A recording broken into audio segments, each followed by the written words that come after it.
Muito bem, nós vamos então dar continuidade ao nosso estudo da Revista Espírita. No nosso encontro passado, nós tínhamos falado sobre aquela epidemia demoníaca em Saboia, lá na região de Mozzine, nos Alpes franceses. E eu tinha separado aqui um artigo para fazer uma leitura dele, que seria uma análise desse artigo inicialmente, mas eu acabei mudando de ideia. Eu acho que a gente, para não precisar se aprofundar tanto, porque ali é um estudo muito mais a respeito de obsessões e tudo mais, então eu achei que acabaríamos nos prendendo num tema excessivamente, deixando de valorizar aquilo que a revista vem nos oferecendo, né? Então depois eu colo o artigo lá no nosso grupo, quem tiver interessado, depois dá uma aprofundada, porque é interessante para quem tem interesse em estudar sobre essa parte de obsessões, de possessões também, né, que a gente já chegou a falar sobre isso. Então, vamos em frente. Muito bem, Kardec, então, ele, nesse artigo que nós vamos estudar hoje, ele é o ensaio de interpretação sobre a doutrina dos anjos caídos. Nós chegamos a estudar esse artigo lá no mês de janeiro de 1862 e nós conversamos bastante sobre ele, porque quando Kardec coloca na Revista Espírita um ensaio de interpretação sobre um determinado tema, na verdade é uma proposta que ele tem, não é uma questão doutrinária, mas é uma tentativa de analisar determinado tema à luz da doutrina espírita, enquanto se aguarda a confirmação ou a refutação por parte dos espíritos. E lembrando que os anjos caídos, eles são um tema que diz respeito muito aos dogmas das religiões tradicionais, tanto daquela época como também do presente. Então os demônios nada mais são do que anjos caídos, e esse tema anjos caídos acabou virando também ali assunto para a produção de muitas obras de ficção, a briga entre os anjos, o anjo Gabriel que se rebelou contra Deus, o anjo Miguel que era ali o grande defensor das ordens celestiais, né? Então tem até um filme que virou uma trilogia chamado Anjos Rebeldes, que aliás é um filme que eu gosto muito, um filme que é muito bacana, que fala exatamente sobre a guerra, né, entre essas facções de anjos, eles que foram criados separadamente dos seres humanos, segundo essa visão. Então os anjos foram criados para exclusivamente serem adorados, ou melhor, adorarem a Deus e serem amados por Deus. E aí, dentro dessa teoria, Deus criou os seres humanos e um grupo de anjos se sentiu enciumado e esquecido por Deus e se rebelou contra ele, se tornando então anjos caídos, né, sendo expulsos do céu e indo todos então, né, lutando ali no inferno. E aí Lúcifer era o grande líder dessa facção de anjos caídos. Então, enfim, tudo isso debatendo-se hoje, então, entre ficção, entre traduções de livros, como é o caso, por exemplo, da Bíblia, do Antigo Testamento. Então, muitos debates sobre tudo isso. Então é natural que Kardec abordasse, porque, embora dentro da doutrina espírita nós não vejamos nenhum tipo de necessidade de nos prendermos a esse assunto, ou mesmo a lógica desse assunto, né, partindo do princípio de que todos nós somos espíritos em evolução, e esses espíritos ainda atrasados, endurecidos, né, são as mesmas criaturas, né, que partiram do mesmo ponto que todos aqueles que já atingiram a angelitude, com tempos diferentes, por caminhos diferentes, mas fora da doutrina espírita esse tema ainda é uma realidade. Ainda se discute quem são esses demônios. Quem é o diabo, por exemplo, essa grande força do mal? Né? Então nós vamos encontrar esses debates dentro das igrejas. Então Kardec trouxe esse tema para falar aqui naquela época em que se falava, se formava as bases da doutrina espírita. Bom dia, Marião. Então aqui no mês de janeiro, Kardec começou então a falar sobre isso. colocando, por exemplo, aqui no início, só para a gente fazer uma contextualização. A questão das origens sempre excitou a curiosidade, sobretudo no que respeita à procedência do homem, e em tal proporção que hoje é impossível às criaturas sensatas aceitarem ao pé da letra o relato bíblico, nele vendo apenas uma dessas alegorias de que é pródigo o estilo oriental. Aí depois ele vai avançando um pouco mais, e ele fala assim também, se, pois, o texto bíblico é suscetível de interpretação quanto a este ponto capital, também poderá sê-lo em relação a outros pontos, notadamente sobre a época do aparecimento do homem na Terra, sua origem e o sentido que deve ser atribuído à qualificação de anjos caídos.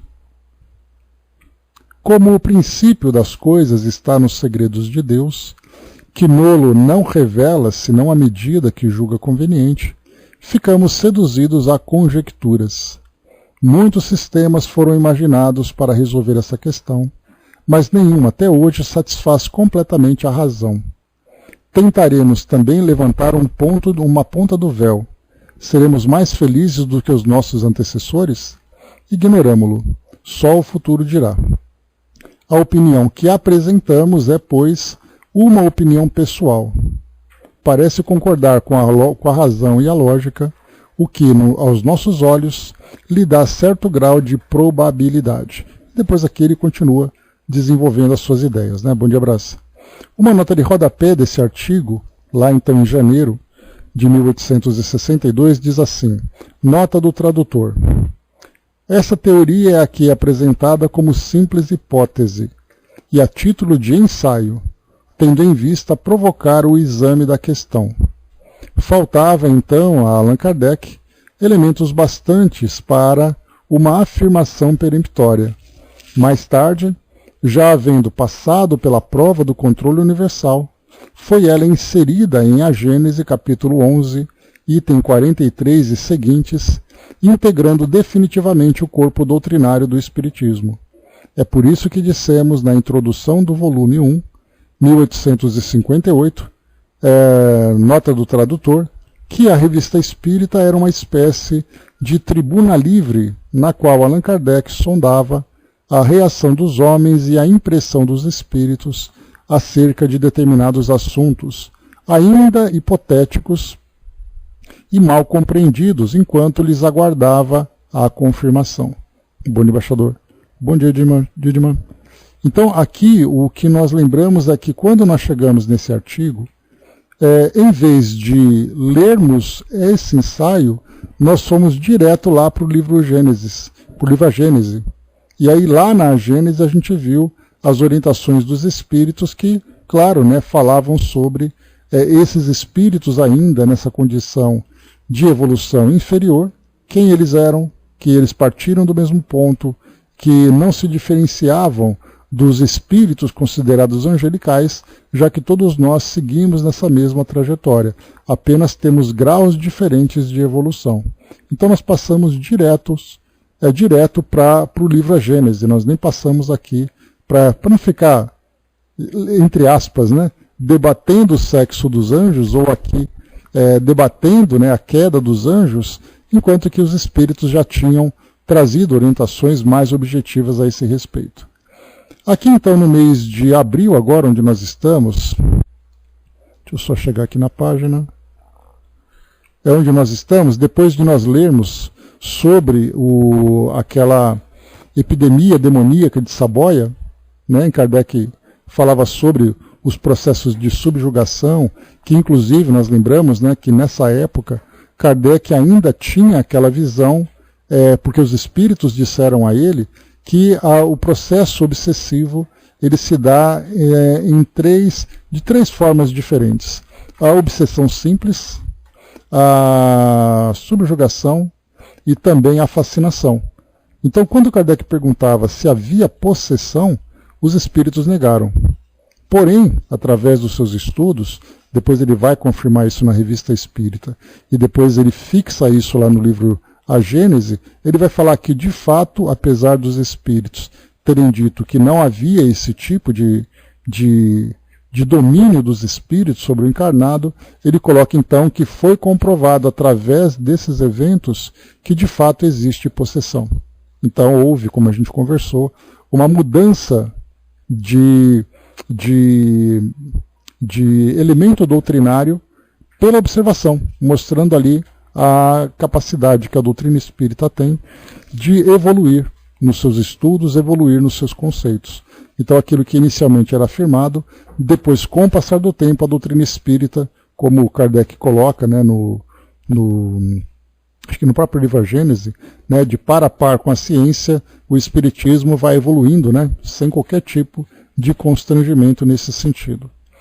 Kardec, então, ele recebendo aqui outras comunicações sobre aquela carta, né, ele foi recebendo várias mensagens dos espíritos especial. Então, de janeiro até abril, ele foi recebendo, ele guardou e agora ele publica tudo sobre aquele ensaio naquela época, para depois fazer a afirmação lá no livro A Gênese. Então ele coloca assim: respostas à questão dos anjos caídos. Observação. Recebemos de vários pontos respostas a todas as questões apresentadas no número de janeiro último. Sua extensão não nos permite publicá-las todas ao mesmo tempo. Limitar-nos hoje à questão dos anjos rebeldes. Então, lembrando, né, que o objetivo da Revista Espírita era exatamente esse: provocar debates, provocar reflexões em torno de temas, né, até o momento em que ela, se tornando definitiva, ela passa a fazer parte das obras básicas da doutrina espírita. Então a Revista Espírita nos mostra a evolução, a forma, né, o processo que Kardec utilizava para desenvolver determinados temas, né? Então aqui, respostas à questão dos anjos decaídos.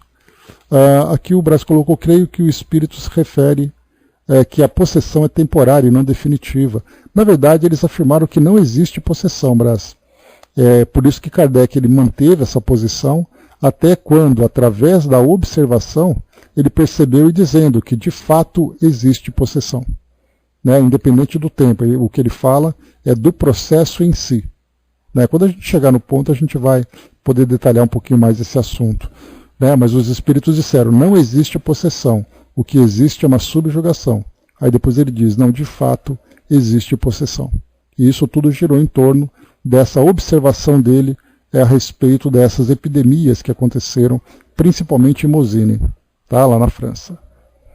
Então vamos lá. Então a primeira comunicação aqui, Kardec, mais uma vez, Kardec então, ele publica esses temas a título de ensaio na Revista Espírita e espera que a repercussão aconteça.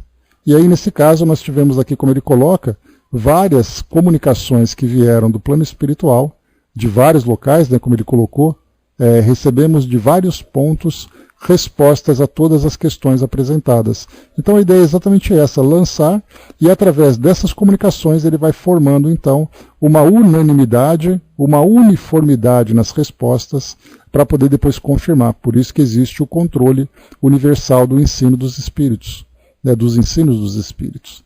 Então aqui, respostas à questão dos anjos decaídos, Bordeaux, a médium, a senhora Casamajô. Meus amigos, a teoria contida no resumo que acabais de ler é a mais lógica e a mais racional. A sã razão não pode permitir a criação de espíritos puros e perfeitos revoltando-se contra Deus e buscando igualá-lo em poder, majestade e grandeza. Antes de chegar à perfeição, o espírito ignorante e fraco, entregue ao seu livre-arbítrio, muitas vezes envereda pela corrupção e mergulha com prazer no oceano da iniquidade. Mas o que causa principalmente a sua perda é o orgulho. Nega a Deus, atribui ao acaso a sua existência, as maravilhas da criação e a harmonia universal. Então, infeliz dele, é um anjo decaído. Em vez de avançar para mundos felizes, é exilado do próprio planeta em que habita, a fim de expiar, em mundos inferiores, sua rebelião incessante contra Deus. Guardai-vos, irmãos, de os imitar. São anjos perversos. Envidai todos os esforços para não lhes aumentar o número. Que o achote da fé espírita vos esclareça quanto aos vossos deveres futuros, a fim de que possais um dia evitar a sorte dos espíritos rebeldes e subir a escada espiritual que conduz à perfeição. E aí quem assina aqui, vossos guias espirituais. Então, uma das comunicações, então, que acabou chegando, né? Falando sobre esse tema. Depois, em Haia, lá na Holanda, né, onde nós temos ali o famoso tribunal de Haia, médium Barão de Kock. Sobre esse artigo, pouco terei a dizer, a não ser que é sublime verdade. Nada a acrescentar ou subtrair. Bem-aventurados os que aliarem a fé a essas belas palavras, os que aceitarem essa doutrina escrita por Allan Kardec. Kardec é um homem eleito por Deus para a instrução das criaturas do presente. São palavras inspiradas pelos espíritos do bem, espíritos muito superiores. Tende fé, lede, estudai toda a doutrina, é um bom conselho que vos dou. Vosso guia protetor. Então, aqui é nas casas espíritas, né? Tanto em Bordeaux como aqui em Haia, o pessoal pegava então esses artigos, lia, né, o artigo numa reunião e esperava que os espíritos trouxessem essa instrução. Então a gente vê, né, Kardec publica, a notícia se espalha, depois cada grupo vai tendo ali a repercussão e depois todo mundo manda a resposta para Kardec de volta. Então era uma rede, né, de trabalho, né, uma grande network, digamos assim. Em Sans, o espírito Arago, Sr. Pichon. Que devemos pensar da interpretação da doutrina dos anjos decaídos que o Sr. Allan Kardec publicou no último número da revista, que é perfeitamente racional e que nós mesmos não a teríamos explicado melhor. Então aqui mais uma comunicação reafirmando aquele ensaio que Kardec publicou e depois, lá no livro A Gênese, ele dá uma lapidada, né, nesse conteúdo e depois ele publica como ali uma orientação doutrinária a respeito da relação no mundo espiritual dos espíritos inferiores, espíritos superiores e a trajetória que eles devem seguir. Depois mais uma aqui, através da senhorita Stephanie, uma comunicação particular, lá em Paris mesmo. Está bem definido, mas, é preciso ser franco, há uma coisa que me contraria. Por que falar desse dogma da Imaculada Conceição? Tivestes revelações concernentes à Mãe do Cristo? Deixai essas discussões à Igreja Católica. Lamento tanto mais essa comparação, quanto mais os padres crerão e dirão que vós lhes quereis fazer a corte. Aí o espírito aqui, um espírito, amigo sincero do médium e do diretor da revista espírita. Né? Então o espírito aqui, como a gente não leu aquele artigo, ele fala aqui então sobre essa Imaculada Conceição, né? E essa Imaculada Conceição nada mais é do que a Imaculada Concepção. E essa concepção vem exatamente da gravidez de Jesus, né? Então, porque Imaculada quer dizer, ela é pura. E concepção diz respeito à gravidez, à gestação. Então, quando se fala da Imaculada Conceição, nós estamos falando da pura concepção. Exatamente porque durante muito tempo, a visão que se tinha, né, dos textos bíblicos, especialmente Igreja Católica, igrejas evangélicas, é que o sexo sempre foi algo que não era puro. E, portanto, Jesus, sendo Deus encarnado, ele não poderia encarnar através do sexo, mas ele seria através de um processo sobrenatural. Então, esse debate ainda continua até hoje, né, de pensarmos sobre a gestação de Jesus, até mesmo a sua ressurreição e outros temas que fazem parte desse conjunto de dogmas sustentado pelas igrejas atuais, né, tanto as evangélicas como as igrejas católicas. Depois uma outra mensagem em Lyon. O médium é a senhora Boilan. Outrora acreditávamos que os anjos, depois de haverem habitado o mais radioso dos mundos, se tinham revoltado contra Deus e merecido ser expulsos do Éden que Deus lhes havia dado como morada. Cantamos sua queda e sua fraqueza, e acreditando nessa fábula do paraíso perdido, o tínhamos enfeitado com todas as flores da retórica que conhecíamos. Para nós, era um tema que oferecia um encanto especial. Esse primeiro homem e essa primeira mulher, expulsos de seus oásis, condenados a viver na terra, sujeito a todos os males que assediam a humanidade, eram para o autor uma grande fonte para desenvolver suas ideias, e o assunto se prestava sobretudo e perfeitamente às nossas ideias melancólicas. Como os outros, acreditávamos no erro e juntávamos a nossa palavra a todas as que já tinham sido pronunciadas. Mas agora que a nossa existência no espaço nos permitiu julgar as coisas do seu verdadeiro ponto de vista, agora que podemos compreender quanto era absurdo admitir que o espírito chegado ao seu mais alto grau de pureza pudesse retrogradar de repente, revoltar-se contra o seu Criador e com ele entrar em luta. Agora que podemos julgar por quantos cadinhos o licor deve ser filtrado para se depurar, o ponto de se tornar essência e quinta essência, estamos em condição de vos dizer o que são os anjos decaídos e o que deveis crer do paraíso perdido.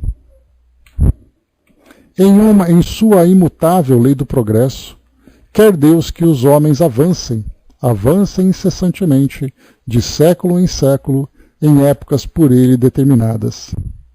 Quando a maioria dos seres que habitam a Terra se torna muito superior à parte terrestre que ocupa, então Deus ordena uma emigração de espíritos. Aqueles que realizaram sua missão com consciência vão habitar regiões que lhes são designadas, ao passo que o espírito recalcitrante e preguiçoso, que destoa do quadro, é obrigado a ficar na retaguarda. Nessa depuração, ele é repelido, como fazem os químicos com as substâncias que não passam pela filtração. Então, o espírito se acha em contato com outros espíritos que lhe são inferiores e sofre realmente o constrangimento que lhe é imposto. Lembra-se intuitivamente da felicidade que desfrutava e se acha em meio a seus iguais, como uma flor exótica que tivesse sido transplantada repentinamente para um terreno inculto. Compreendendo a sua superioridade, tal espírito se revolta, procura dominar aqueles que o cercam, e essa revolta, essa luta consigo mesmo, volta-se contra o Criador que lhe deu a existência e que ele desconhece. Se seus pensamentos puderem desenvolver-se, ele derramará o que extravasa do seu coração em recriminações amargas, como o condenado na sua prisão, e sofrerá cruelmente até que tenha expiado a preguiça e o egoísmo que o impeliram de acompanhar seus irmãos.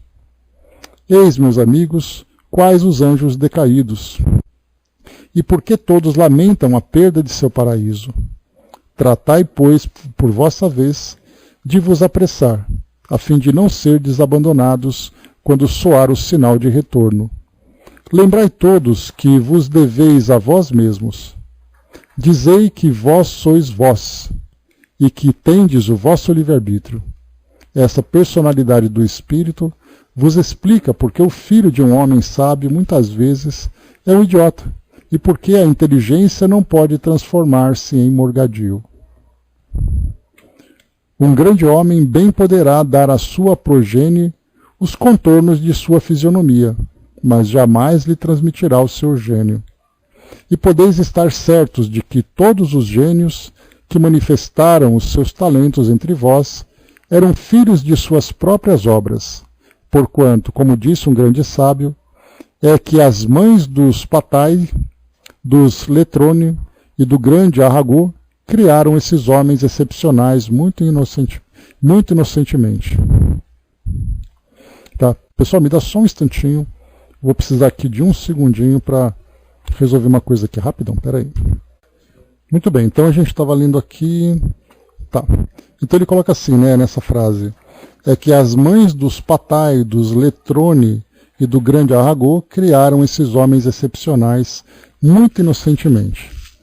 Então, quer dizer, essa ideia que coloca que foram as mães dessas personagens que foram grandes gênios que criaram. Mas depois ele coloca: não, meu amigo, a mãe que gera um talento ilustre não tem a menor influência sobre o espírito que anima seu filho. Esse espírito já era muito adiantado quando veio a reencarnar-se no crisol da depuração. Subi, pois, os degraus da escada, degraus luminosos e brilhantes como sóis, pois Deus os ilumina com a sua luz esplêndida. Lembrai-vos de que agora, que conheceis o caminho, seríeis muito culpados se vos tornasseis anjos decaídos. Aliás, creio que ninguém ousaria lamentar-vos e vos cantar o paraíso perdido. Milton é o nome, então, desse espírito que trouxe essa mensagem, né? Então, olha que interessante, né? Uma mensagem que veio de Lyon, muito completa, né? Bem de acordo com aquilo que a doutrina espírita traz. Depois Kardec coloca, agora uma mensagem vinda de Frankfurt. Senhor Delton, ou Delton, nada direi sobre essa interpretação dos anjos rebeldes e dos anjos caídos, senão que faz parte dos ensinamentos que vos devem ser dados, a fim de que possais restabelecer as coisas mal compreendidas em seu verdadeiro sentido.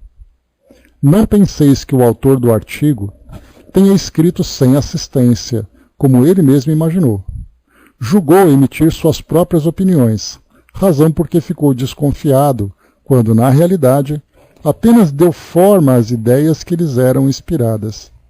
Olha que interessante, ele está falando aqui de Kardec, né? Sim, ele está certo quando diz que os anjos rebeldes ainda estão na Terra, e que são imperialistas e os ímpios, os imperialistas e os ímpios, os que ousam negar o poder de Deus. Não é o cúmulo do orgulho? Todos vós que acreditais em Deus e lhes cantai louvores, vos indignais com uma tal audácia da criatura e tendes razão. Mas sondai a vossa consciência e vê se não vos revoltais contra ele a cada instante pelo esquecimento de suas santas leis. Praticais a humildade, vós que acreditais na superioridade do vosso mérito? Que vos gabais pelos dons que haveis recebido? Que vedes com inveja e ciúme a posição do vosso vizinho, os favores que lhes cabem, a autoridade que lhe é concedida? Praticais a caridade, vós que denegris o vosso irmão, que despejais sobre ele a maledicência e a calúnia? Que em vez de lançar um véu sobre os seus defeitos, sentis prazer em o expor aos olhos de todos, a fim de humilhar? Vós que credes em Deus, sobretudo vós, espíritas, que assim agis, em verdade vos digo, sois mais culpados que o ateu e o materialista, porquanto tendes a luz e não vedes. Sim, também sois anjos rebeldes, porque não obedeceis às leis de Deus, e no dia do juízo, Deus vos perguntará, que fizestes dos meus ensinamentos? Então, Paulo, Espírito Protetor. Então a gente faz um paralelo, né, com aquela passagem do Novo Testamento, né? Então o que fizestes dos meus talentos, né? Naquela parábola do talento que fala sobre, né, aquele recurso que foi colocado na mão de 3 funcionários. Então um enterrou para não perder, o outro acabou multiplicando e o outro acabou perdendo, né? Então, ou seja, ficou todo mundo ali, né, cada um fazendo ali agindo de acordo com suas competências e valores, né? E aqui o que é colocado também, né, nessa última passagem, que fizestes dos meus ensinamentos? Então, quer dizer, exatamente, Brás, né? Então, esse conhecimento que nós temos oportunidade de receber é para nós um acréscimo de responsabilidade, né? Porque não podemos dizer que não sabíamos. E qualquer tipo de atitude que nós tenhamos contrária a essas leis, nós fazemos isso deliberadamente. Nós fazemos isso com consciência de causa, porque nós não podemos mais alegar que nós não sabíamos. Então, aquele que é o ateu, aquele que é o materialista, como ele colocou aqui, que age dessa forma, ele está agindo de acordo com os seus princípios, os seus valores. nós que abraçamos essa filosofia, já não temos mais essa desculpa, né? Então, todas essas mensagens que Kardec colocou para nós vimos aqui, né, de regiões da França, da Holanda, da Alemanha, são aqui mensagens, então, que vinham reforçar aquilo que Kardec apresentou como ensaio, e certamente baseado nessas comunicações, e Kardec disse que essas comunicações eram apenas uma parte, porque não daria para publicar tudo que ele recebeu. Então, nesses 4 meses, desde a publicação daquele artigo na primeira edição de 62 em janeiro, até ele ir firmando, né, e fazendo comparações daquilo que os espíritos diziam, ele teve depois, em 1868, 6 anos depois, fez a publicação lá no livro A Gênese, só que agora já não era mais um ensaio, era a Doutrina dos Anjos Caídos. Aqui é um ensaio sobre a doutrina dos anjos caídos. Depois ele fixa, finaliza e traz para nós então o entendimento de que esses espíritos não são anjos caídos, mas são espíritos rebeldes que se revoltam contra as próprias leis de Deus e se mantêm depois nessa condição de inferioridade. Então, muito bem, fechando aqui então esse artigo, né? O próximo que a gente vai ver aqui, dando sequência, vamos aqui para o Conversas Familiares de Além-Túmulo, né? Aquela sessão tão prazerosa para nós e tão instrutiva também, porque traz aqui uma série de comunicações de espíritos, e fazia tempo, né, que nós não estudávamos. E aqui nós temos 2 apenas, né, mas 2 muito bem proveitosas aqui para nós. Então vamos lá para a gente poder conhecer um pouquinho mais. Aqui então, Conversas Familiares de Além-Túmulo, o espírito é Girard Codenberg. Foi em Bordeaux, em novembro de 1861. Tem algo aqui interessante da gente continuar, porque esse senhor Girard Codenberg, ele já foi um espírito comunicante, e a mensagem dele foi publicada lá em 1859, que nós já passamos por ela e tudo mais. Mas nós vamos aqui fazer uma revisão para depois ver essa segunda comunicação dele, nesses 3 anos depois da primeira comunicação, para a gente ver a evolução, para a gente ver a mudança de pensamento dele. Kardec, então, traz aqui uma pequena introdução, quando ele diz assim: o Sr. Girard Codenberg, antigo aluno da Escola Politécnica, é autor de um livro intitulado O Mundo Espiritual, ou Ciência Cristã de Comunicar Intimamente com as Potências Celestes e Almas Felizes. Não é lá um título muito bom, né? Diga-se de passagem, mas a ideia dele é essa: ciência cristã de comunicar intimamente com as potências celestes e as almas felizes. Dá quase a capa inteira, né, André? E Kardec continua: essa obra contém comunicações excêntricas que denotam manifesta obsessão e cuja publicação os espíritas sérios lamentam profundamente. O autor morreu em novembro de 1858. Sim, gente, ele morreu, né? Mais uma vez a gente sempre comenta sobre isso, que espírita não fala morreu, ele fala desencarnou. E o espírita, quando fala morreu, é uma blasfêmia. Relaxem. Kardec fala morreu com absoluta naturalidade, porque nós compreendemos o sentido que ele coloca. O autor morreu em novembro de 1858 e foi evocado na Sociedade de Paris em 14 de fevereiro de 1859. Então ele morreu em novembro e em fevereiro, 3 meses depois, Kardec fez a evocação. E essa evocação ela é bastante pertinente porque traz o objetivo de Kardec. Pode parecer uma coisa apenas de curiosidade, porque o espírito publicou um livro que causou ali uma certa polêmica, porque falando sobre o mundo espiritual ia em contradição contra muito daquilo que a doutrina espírita estava transmitindo. Porém, o objetivo de Kardec era analisar, como Kardec era muito safo nesse sentido, ele percebia que poderia evocar esse espírito para ver qual era a mudança que ele poderia ter no seu modo de pensar. Porque ele publica alguma coisa tendo essa visão equivocada e que dava essa impressão de uma influência espiritual para poder lançar esse tipo de confusão e depois que o espírito desencarna, fazer a evocação dele para ver se ele mantém essas mesmas ideias. Então essa que é a grande sacada dessa evocação de Kardec. Né? Autorizou, né, Brás? Ele falava de coisas que não eram para o momento. Não era apenas para o momento, Mami. Nesse caso aqui, ele era um espírito que falava coisa equivocada. Nós veremos aqui para poder entender direitinho. Não era igual o caso do como é que chama aquele que desencarnou que nós estudamos? O Sr. Jobá. O Sr. Jobá, naquele caso, ele estava querendo antecipar as coisas. E aí nós vimos naquela desencarnação antecipada, provocada, que ele acabou sofrendo. Porque ele estava atrapalhando, embora ele fosse um grande entusiasta, embora ele fosse um apaixonado pela doutrina espírita, ele era impaciente. E ele queria ir além do tempo e além das próprias capacidades.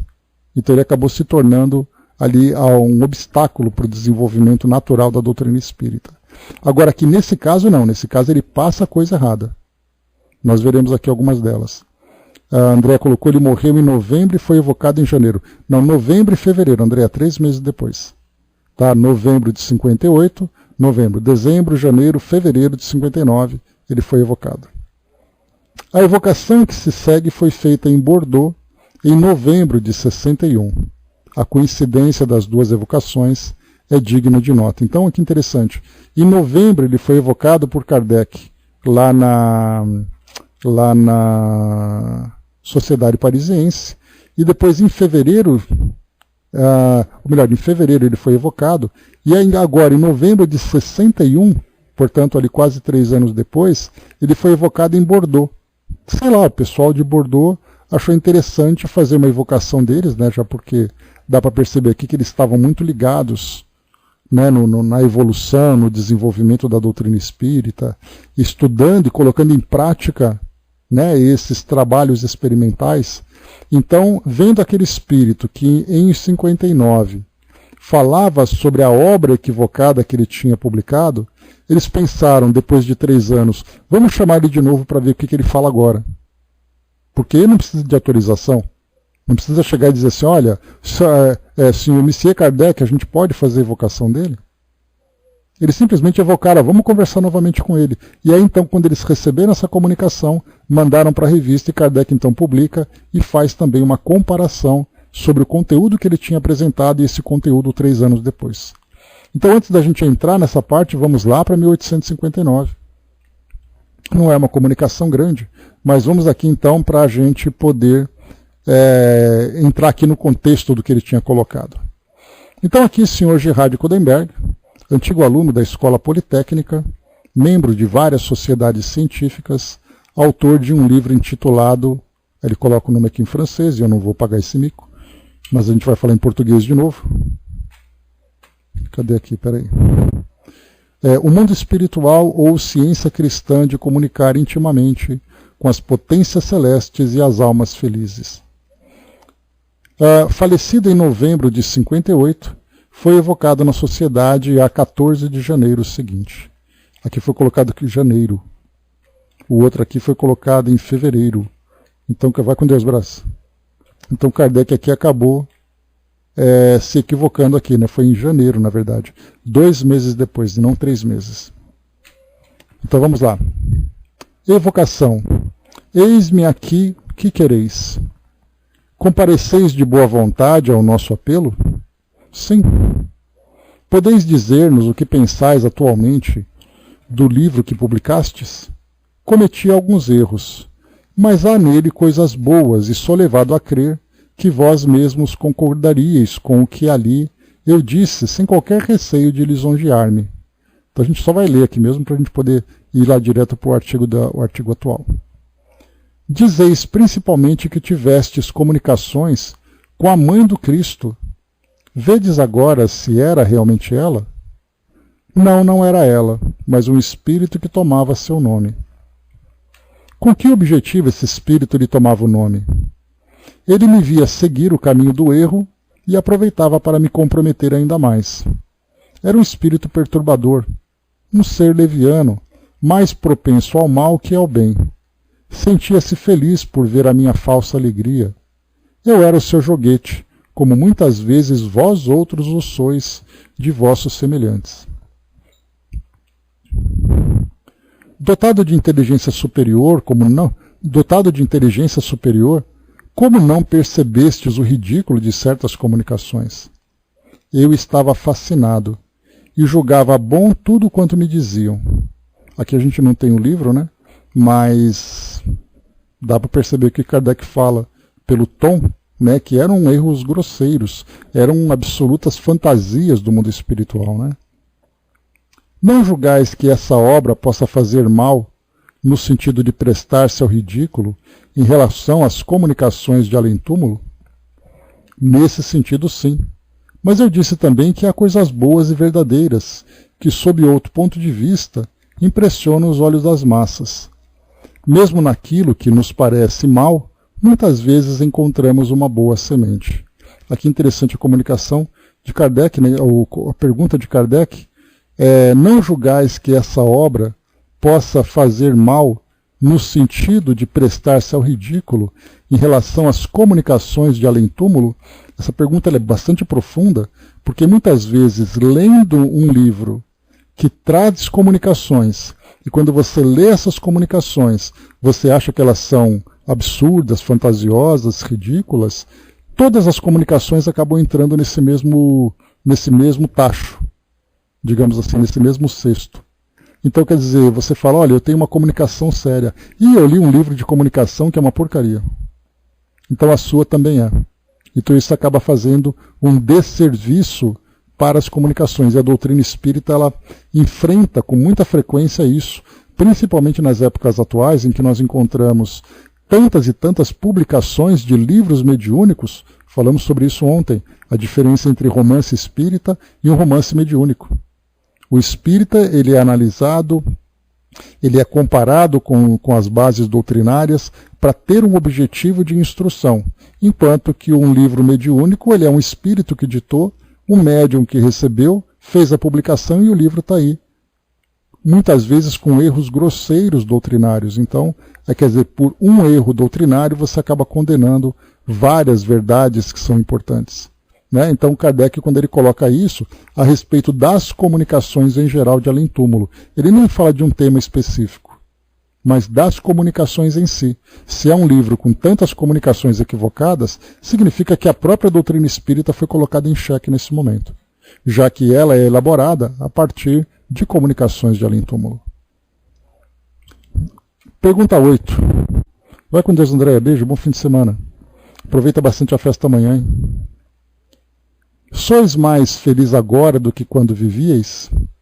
Sim, mas tenho muita necessidade de esclarecer-me, porque ainda me acho no nevoeiro que se segue à morte. Estou como o escolar que começa a soletrar. Né? Então aqui o espírito ainda se adaptando a essa nova realidade. Quando vivo, conhecestes o Livro dos Espíritos? Jamais lhe havia prestado atenção. Tinha ideias pré-concebidas. Nisso eu pecava, pois nunca estudaremos e nos aprofundaremos bastante em todas as coisas. Mas o orgulho está sempre em ação, criando-nos ilusões. Aliás, isso é bem próprio dos ignorantes. Não querem estudar senão aquilo que preferem e só dão ouvidos aos que os lisonjeiam. Mas não éreis um ignorante. Não o provam vossos títulos? O que é o sábio na terra diante da ciência do céu? Aliás, não há sempre a influência de certos espíritos interessados em afastar-nos da luz? Interessante, né? Observação. Isso corrobora o que já foi dito. Certos espíritos inspiram o afastamento das pessoas que poderiam dar conselhos úteis e frustrar as suas maquinações. Essa influência jamais será a de um espírito bom. E agora, o que pensais do livro? Não o poderia dizer sem elogiar. Isso é o Livro dos Espíritos, né? Ora, nós não elogiamos como bem o sabeis. Deixa eu ver, não o poderia dizer sem elogiar. Ora, nós não elogiamos como bem o sabeis. Vossa opinião sobre a natureza das penas futuras modificou-se? Aqui ele fala então sobre essas penas futuras, né? Como por exemplo, viver eternamente no inferno. É uma pena futura, né? Mas a gente não sabe exatamente qual é o comentário que ele fez no livro, né? Mas sigamos. Sim, eu acreditava nas penas materiais, agora creio nas penas morais. Podemos fazer algo que vos seja agradável? Sempre fazei cada um de vós esta noite uma prece em minha intenção. Serei reconhecido, não o esqueçais. Observação. O livro do Sr. Codenberg provocou uma certa sensação, e, devemos acrescentar, uma sensação penosa entre os partidários esclarecidos do Espiritismo, por causa da extravagância de certas comunicações que se prestam bastante ao ridículo. Sua intenção era louvável, pois era um homem sincero. Ele é um exemplo do domínio que certos espíritos podem exercer, adulando e exagerando as ideias e os preconceitos daqueles que não avaliam com muita severidade os prós e os contras das comunicações espíritas. Mostra-nos, sobretudo, o perigo de os espalhar muito levianamente ao público, visto poderem tornar-se motivo de repulsa, fortalecendo certas pessoas na incredulidade e fazendo assim mais mal do que bem, já que fornecem armas aos inimigos da causa. Nunca seríamos bastante cautelosos a esse respeito. Então aqui só para lembrar, esta foi a primeira comunicação então em janeiro de 1859, e agora a gente salta no tempo, 3 anos depois. Vamos aqui então para a evocação que foi feita em Bordeaux em novembro de 61, e aqui nós estamos em abril de 62, então são 5 meses depois, quase 6 meses depois que Kardec publica essa carta, né? Recebe e publica essa carta. A coincidência das duas evocações é digna de nota. Então vamos lá. Poderíeis responder a algumas perguntas que desejo fazer? É um dever. Qual a vossa posição no mundo dos espíritos? Feliz, relativamente à vida que levava na Terra, porquanto ali eu não via o mundo espiritual senão através do nevoeiro dos meus pensamentos, ao passo que agora vejo desdobrar-se à minha frente a grandeza e a magnificência das obras de Deus. Numa passagem de vossa obra, que tenho em mãos, dissestes: perguntam à mesa o nome do meu anjo da guarda, que, conforme a crença americana, é apenas uma alma feliz, tendo vivido nossa vida terrena e que, por conseguinte, deve ter um nome na sociedade humana. Então, perguntar à mesa, né, as mesas girantes ou mesas dançantes, o nome do meu anjo da guarda. E aí, conforme a crença americana, Kardec então ele já abordou sobre isso, a comparação das práticas espíritas, tanto nos Estados Unidos como na Europa. E havia uma competição, como nós conversamos naquele artigo, acho que foi ali por volta do final de 1861 que nós vimos uma sequência de artigos que Kardec publicou.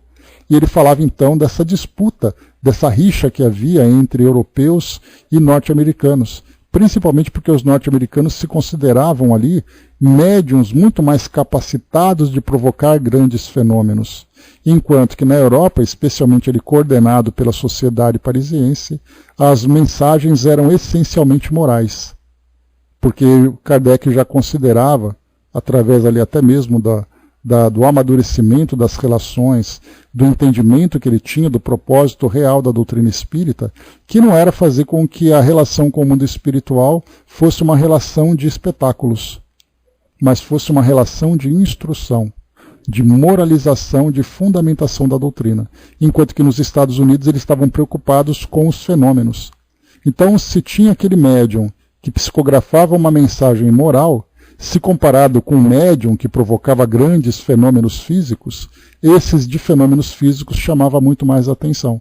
E Kardec depois ele comenta nos seus comentários aqui da revista, no artigo aqui da revista, que essa competição ela é completamente improdutiva, porque a doutrina espírita não tem o propósito de causar grandes espetáculos.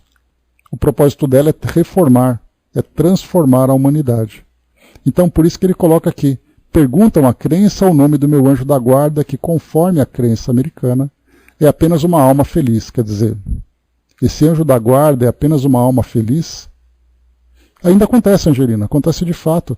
A gente vê muito lá nos Estados Unidos, né, a gente vê muito em filmes, séries, em reportagens, documentários, que existe hoje, né, médiuns que fazem programas de televisão para fazer adivinhações, para trazer comunicações, né, inclusive a gente conversou daquele documentário, né, A Vida Além da Vida, A Vida Além da Morte, se não me engano, do Netflix, que fala sobre, né, o médiuns que se dedicam a visitar a casa das pessoas, e isso é feito de uma forma remunerada, né, isso que é interessante. Então, para ter comunicações, para curas, para isso, para aquilo, né? Então ele coloca assim, essa crença, dizeis, é uma heresia. Que pensais hoje dessa heresia?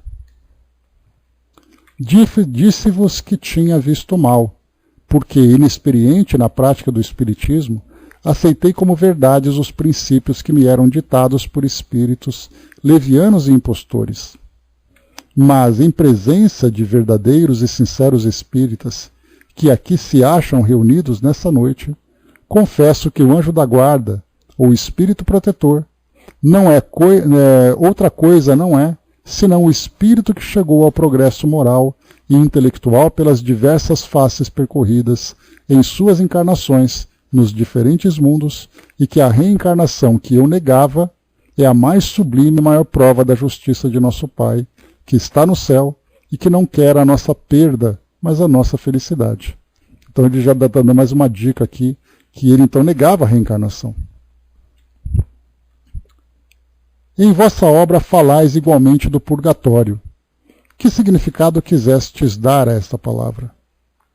Eu pensava, com razão, que os homens não podiam alcançar a felicidade sem se purificarem das máculas que a vida material sempre deixa no espírito. Mas o purgatório, cujo temor me dava uma fé cega, em vez de ser um abismo de fogo, como eu o imaginava, não era senão os mundos inferiores, em cujo número está a terra, onde todas as misérias a que está sujeita a humanidade se manifestam de 1001 maneiras.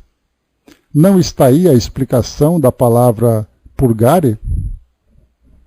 O nome colocou, né? Que linda a humildade dele em reconhecer as limitações. Pois é, mas o objetivo dessa publicação de Kardec é exatamente mostrar, não só desse espírito, né, que foi o autor dessa obra, mas vários outros espíritos. Nós acompanhamos, por exemplo, espíritos que publicaram peças de teatro, livros, filosofias, etc., que depois de desencarnaram eles se comunicaram e depois fazia ali uma análise da própria obra, né? Nós vimos ali Voltaire, nós vimos ali o Goethe, né, que ele escreveu aquele livro, né, sobre a vida do jovem Werther, que foi aquele jovem que suicidou-se e que na Alemanha naquela época provocou ali uma grande agitação entre os jovens, né, dizendo que o suicídio era algo nobre, coisa e tal, e depois no mundo espiritual, através da comunicação aqui recebida que Kardec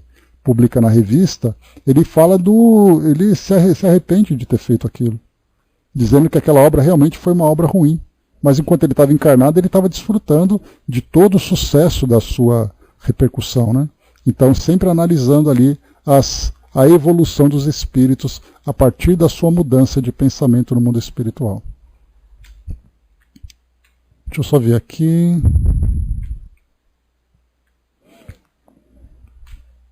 Rapidinho, pessoal. Tá acabando já? Só para a gente não atrasar muito. Também dizeis que vosso anjo da guarda respondeu a propósito do jejum. O jejum é o complemento da vida cristã e a ele te deves submeter. Olha só, então, que para a evolução espiritual, o indivíduo deve fazer jejum. Isso que ele defendia naquele livro. Que pensais disso agora? O complemento da vida cristã. E os judeus, os muçulmanos que também jejuam? O jejum não é apropriado exclusivamente à vida cristã. Entretanto, algumas vezes é útil naquilo que pode enfraquecer o corpo e acalmar as revoltas da carne. Crede-me, mais vale uma vida simples e frugal do que todos os jejuns feitos com vistas a dar espetáculos aos homens, mas que em nada corrigem vossas inclinações e tendências para o mal. Vejo que exigis de mim uma retratação completa de meus escritos. Eu vou-la devo, porque alguns fanáticos que não fazem parte da época em que escrevi têm uma fé cega naquilo que publiquei como uma exata verdade. Não sou punido por isso, porque atuava de boa fé e escrevia sob a influência temerosa das lições dos primeiros anos, às quais não podia subtrair a vontade de pensar e agir. Mas, crede, será muito restrito o número dos que abandonarão o caminho traçado pelo Sr. Allan Kardec para seguir o meu. São pessoas com as quais não se deve contar muito, marcadas pelo anjo da libertação para serem arrastadas no turbilhão renovador que deve transformar a sociedade. Sim, meus amigos, sede espíritas. É Gerhard Codenberg que vos convida a tomardes lugar no grande banquete fraterno, porquanto vós sois e nós somos todos irmãos, e a reencarnação nos torna solidários, apertando entre nós os laços da fraternidade em Deus. Olha que interessante aqui a colocação dele. Quer dizer, errou, mas errou de boa fé. Enquanto que outros erram por maledicência mesmo, pela intenção de querer cometer o erro. E aí então, a quem dado muito será cobrado, como nós comentamos. A Angelina colocou, como seremos nós quando chegarmos lá no mundo dos espíritos, tal como somos aqui? Olha, chegar podemos até chegar, Angelina, mas inevitavelmente a transformação vai acontecer. Observação de Kardec. Este pensamento de que os homens serão expulsos e convidados e enviados a mundos inferiores, caso não aproveitem os avisos de Deus no grande movimento que deve operar a renovação da humanidade, opondo-lhe obstáculos, acha-se hoje reproduzido por todos os lados nas comunicações dos espíritos. Dá-se o mesmo com este outro. Chegamos ao momento dessa transformação, cujos sintomas já se fazem sentir. Quanto ao que atribui ao Espiritismo a base dessa transformação, é universal. Tal coincidência tem algo de característico. Kardec, então, assina esse comentário. Dissestes ter evocado a Santa Virgem Maria e que dela recebestes conselhos. Esta manifestação foi real? Quantos dentre vós vos julgais inspirados por ela e sois enganados? Sede vós mesmos vossos e os meus juízes. Ao dirigirdes à Virgem a pergunta, há pelo menos na sorte das almas punidas a esperança conservada por vários teólogos da gradação das penas? Dissestes ter sido esta a resposta. As penas eternas não têm gradação, são todas as mesmas e as chamas são seus ministros. Qual a vossa opinião a respeito? As penas infligidas aos espíritos maus são reais, mas não eternas. Testemunham os vossos pais e amigos que ocorrem diariamente ao vosso apelo e que vos darão, sob todas as formas, ensinamentos que apenas confirmam a verdade. Alguém da assistência pergunta se o fogo queima fisicamente ou moralmente. Fogo moral. Vai com Deus, Angelina.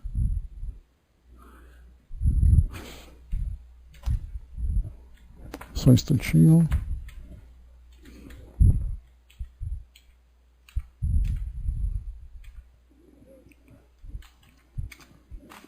Em seguida, o Espírito continua espontaneamente. Caros irmãos em Espiritismo, sois os escolhidos de Deus para a sua santa propagação. Mais feliz que eu, um Espírito em missão na vossa terra vos traçou o caminho. Acabei de fechar, Dudu. No qual deveis entrar com passo firme e determinado. Sedes dóceis, nada temais. E é o caminho do progresso e da moralidade da raça humana. Para mim, que apenas havia delineado a obra que o vosso mestre vos traçou, porque me faltava coragem para me afastar do caminho batido, tenho a incumbência de vos guiar à situação de espírito na estrada boa e segura onde entrastes. Poderei assim reparar o mal que cometi por ignorância e ajudar com minhas frágeis faculdades a grande reforma da sociedade. Não vos inquieteis com os irmãos que se afastam de vossas crenças. Ao contrário, agi de maneira que não mais se misturem ao rebanho dos verdadeiros crentes, pois são ovelhas sarmentas e deveis evitar o contágio. Adeus, voltarei com este médium. Até logo, Gerhard Codenberg. Então aqui a mensagem, pessoal. No final, Kardec coloca uma pequena nota. Consultados quanto à identidade do espírito, vossos guias responderam: sim, meus amigos, ele sofre por ver o mal que causa a doutrina errônea que publicou. Mas já havia espiado esse erro na terra, porque era obsediado e a doença que o matou foi fruto da obsessão. Olha só. Então, meus amigos, é isso. Fechando por aqui o nosso trabalho de hoje, então. Vimos aqui essa mensagem tão interessante, e a gente percebe aqui também que ele é o tipo do espírito, a gente pode fazer uma comparação, que ele acaba sendo solicitado por grupos mediúnicos na época, acabou sendo solicitado para prestar contas daquilo que foi considerado errado. Então o grande constrangimento dele era ser evocado, ter que ficar repetindo as mesmas coisas, dizendo, tá bom, eu sou imperfeito, tá bom, eu errei e tal, né? Então esse constrangimento ele acaba encontrando no mundo espiritual, de ter sido alguém que publicou alguma coisa que acabou sendo contra essas verdades que agora ele reconhece.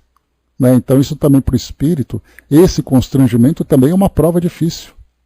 Dele chegar no mundo espiritual, se deparar com outras verdades e depois não apenas ter que admitir que errou, mas ver que aquilo que ele publicou quando encarnado não podia ser desfeito. Então ele falou, olha, deixo então que aqueles poucos que seguem aquela doutrina errada que eu fiz, eram espíritos também fascinados, também espíritos ali fanáticos, que são poucos. E isso não vai atrapalhar em nada aquilo que a doutrina espírita tem para fazer na Terra. Né? Então imagina o espírito vivendo isso. Como aconteceu com Goethe, como aconteceu com Voltaire, que Voltaire, quando ele estava encarnado, ele publicou, dentro da ideia do iluminismo, daquelas grandes filosofias, ideias muito terrenas, revoltando as pessoas contra o sistema. E essa revolta provocou muitas dores. E no mundo espiritual ele percebeu que aquilo que ele fez era equivocado. Kardec também explorou isso na conversa com ele, naquela comunicação que nós estudamos. Então é isso, meus amigos. Fechando por aqui. Dudu colocou, eu tenho medo disso quando recebo mensagens aqui, né? É estranho, mas a mediunidade ainda me chega estranhamente, né? Mas é normal, né, Dudu? O bom é que a gente tem esse espaço que nos permite aqui ter essa tranquilidade pelo suporte que nós temos, né? E pelo nosso próprio objetivo. Mas quando nós colocamos, por exemplo, no caso desse daqui, esse espírito, ele naturalmente começava a se enveredar e se empolgar com aquele conteúdo. Né? E se empolgando e se enveredando, ele acaba abrindo brechas. E é isso que acontece com todos os médiuns que nós encontramos nas casas espíritas afora, ou médiuns que trabalham individualmente, que se deixam levar por essa empolgação e perdem o foco daquilo que eles estão fazendo. Né? Pelo menos a gente acredita que está fazendo um trabalho que nos dê essa segurança, né? E tenhamos sempre essa companhia tão agradável que nós temos aqui dos nossos amigos.